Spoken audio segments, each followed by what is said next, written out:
تاریخ میں کچھ لوگوں کی پوری زندگی ایک جملے میں سمٹ جاتی ہے۔ مغل بادشاہ ہمایوں کے لیے مورخ سٹینلی لین پول کا یہ جملہ شاید سب سے بہترین ہے۔ یہ کہانی ہے ایک ایسی زندگی کی جو مسلسل ہی لڑکھڑاتی رہی۔ تو آج بات ہوگی دوسرے مغل بادشاہ نصیر الدین محمد ہمایوں کی۔ اور دیکھیں کتنی عجیب بات ہے کہ ہمایوں کا مطلب ہوتا ہے خوش قسمت، لیکن اس کی بادشاہت خوش قسمتی سے کوسوں دور تھی۔ اس کی زندگی تو بحرانوں، غداریوں اور ایک بہت لمبی جلاوطنی کی داستان ہے۔ تو چلیں کہانی شروع کرتے ہیں۔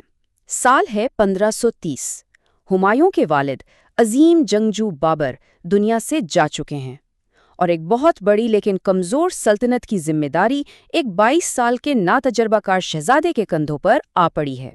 تخت پر بیٹھتے ہی ہمایوں کو اندازہ ہو گیا کہ یہ پھولوں کی سیج نہیں، اس کے اپنے ہی بھائی، خاص طور پر کامران مرزا، تخت کے دعوے دار تھے، کیونکہ تیموری روایت یہ تھی کہ تخت سب سے بڑے بیٹے کو خود بخود نہیں ملتا تھا۔ اور تو اور شیر شاہ سوری اور سلطان بہادر جیسے طاقتور دشمن بھی اس کی نئی سلطنت پر نظریں گاڑے بیٹھے تھے۔ اور پھر تھی بابر کی یہ آخری نصیحت۔ مرتے وقت بابر نے ہمایوں سے وعدہ لیا تھا کہ وہ اپنے بھائیوں کے ساتھ ہمیشہ نرمی سے پیش آئے گا۔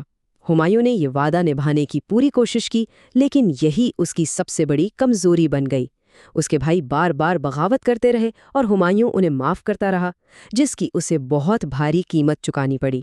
ہمایوں کی یہی نرم دلی اور کچھ دوسری کمزوریاں اس کے سب سے بڑے دشمن کے لیے ایک سنہری موقع بن گئیں۔ تو آئیے دیکھتے ہیں کہ کیسے ایک کے بعد ایک واقعات میں ہمایوں سے وہ سب کچھ چھین لیا جو اسے وراثت میں ملا تھا۔ ہمایوں اور شیر شاہ سوری دونوں ایک دوسرے کی مکمل ضد تھے۔ ایک طرف ہمایوں تھا جسے افیون کا شوق تھا اور جو اکثر جنگی معاملات پر آرام کو ترجیح دیتا تھا، اور دوسری طرف تھا شیر شاہ، ایک انتہائی چالاک، بے رحم اور موقع پرست فوجی کمانڈر جو اپنے دشمن کی ہر چھوٹی سے چھوٹی کمزوری کا فائدہ اٹھانا خوب جانتا تھا۔ یہ فرق سن 1539 میں چوسا کی جنگ میں صاف نظر آیا۔ شیر شاہ نے بڑی چالاکی سے ہمایوں کو یقین دلایا کہ وہ صلح کر کے پیچھے ہٹ رہا ہے۔ جیسے ہی مغل فوج بے فکر ہو کر آرام کرنے لگی، شیر شاہ نے رات کے اندھیرے میں ان پر حملہ کر دیا۔ مغل فوج میں بھگدڑ مچ گئی اور شہنشاہ ہمایوں کو اپنی جان بچانے کے لیے ایک مشکیزے کے سہارے دریا پار کرنا پڑا۔ چوسا کے صرف 1 سال بعد ہی قنوج کی جنگ میں ہمایوں کو ایک اور زبردست شکست ہوئی، اور بس اس کے بعد اس کے پاس کچھ نہیں بچا تھا۔ ہندوستان کا شہنشاہ اب در در بھٹکنے پر مجبور تھا، اور مغل سلطنت شیر شاہ سوری کے قبضے میں تھی۔ یہاں سے ہمایوں کی زندگی کا ایک بالکل نیا اور شاید سب سے مشکل دور شروع ہوتا ہے۔ یہ 15 سال کی لمبی جلاوطنی تھی، ایک ایسا وقت جس نے اسے توڑ کر بالکل بدل ڈالا۔ 15 سال، ذرا سوچئے تو، ایک شہنشاہ جو کبھی اتنی بڑی سلطنت کا مالک تھا، پورے 15 سال تک بے یارو مددگار بھٹکتا رہا۔ یہ صرف ایک نمبر نہیں ہے، یہ اس کی مکمل بربادی، اس کی امید اور اس کے عزم کا امتحان تھا۔ یہی وہ وقت تھا جس نے ہمایوں کو توڑا اور پھر ایک نئے اور مضبوط حکمران کے طور پر دوبارہ جوڑا۔ اس جلاوطنی میں اس نے بہت سختیاں دیکھیں۔ ایک موقع پر جب وہ صحرائے تھر سے گزر رہا تھا تو اس کی حاملہ بیوی حمیدہ بانو کا گھوڑا مر گیا۔ ہمایوں نے فوراً اپنا گھوڑا اسے دے دیا اور خود کئی میل تک اونٹ پر سفر کیا۔ اس نے بعد میں اس واقعے کو اپنی زندگی کا سب سے کٹھن وقت کہا تھا۔ لیکن کہتے ہیں کہ ہر اندھیری رات کے بعد صبح ضرور ہوتی ہے۔ اسی مایوسی کے عالم میں امید کی ایک کرن چمکی۔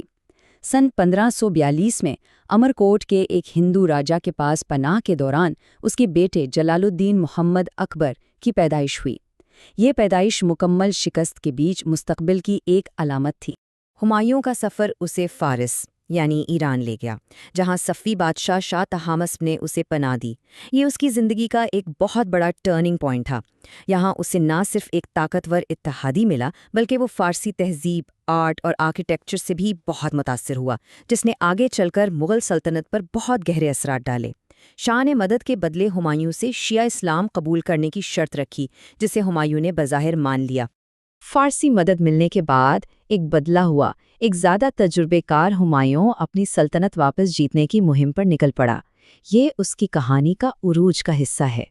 شاہ طہماسپ نے اسے 12,000 بہترین فوجی دیے۔ یہ وہ فوجی مدد تھی جس نے ہمایوں کی واپسی کو ممکن بنایا۔ اب وہ صرف ایک بھگوڑا نہیں تھا بلکہ ایک فوج کا کمانڈر تھا۔ اس بار ہمایوں نے ایک بہت پکی حکمت عملی کے ساتھ قدم بڑھایا۔ اس نے پہلے قندھار اور کابل پر قبضہ کیا اور اپنے غدار بھائیوں کو شکست دی، اور پھر پنجاب کی طرف بڑھا۔ آخر کار سرہند کی جنگ میں اس نے سوری فوج کو ایک فیصلہ کن شکست دی اور ہندوستان پر دوبارہ اپنا حق جما دیا۔ اس واپسی نے یہ بھی دکھا دیا کہ اب ہمایوں وہ پہلے والا نرم دل بادشاہ نہیں رہا تھا۔ سالوں کی ٹھوکروں اور غداریوں نے اسے سخت بنا دیا تھا۔ جب اس نے اپنے بھائی کامران کو پکڑا، جس نے اسے سب سے زیادہ دھوکے دیے تھے، تو اس بار اس نے اسے معاف نہیں کیا بلکہ اسے اندھا کروا دیا۔ اور یوں 15 سال کی لمبی جلاوطنی کاٹ کر 23 جولائی 1555 کو ہمایوں ایک بار پھر دہلی کے تخت پر بیٹھا۔ اس کی گر کر اٹھنے کی ناقابل یقین کہانی آخرکار مکمل ہو گئی۔ لیکن جیسا کہ شروع میں کہا تھا، ہمایوں کی زندگی عجائبات سے بھری تھی۔ اسے حکومت کرتے ہوئے بمشکل 6 مہینے ہی ہوئے تھے کہ قسمت نے ایک آخری اور سب سے عجیب موڑ لیا۔ ایک شام جب وہ اپنی لائبریری کی سیڑھیوں سے اتر رہا تھا تو اس نے اذان کی آواز سنی۔ احتراماً جھکنے کی کوشش میں اس کا پاؤں اس کے لباس میں الجھ گیا۔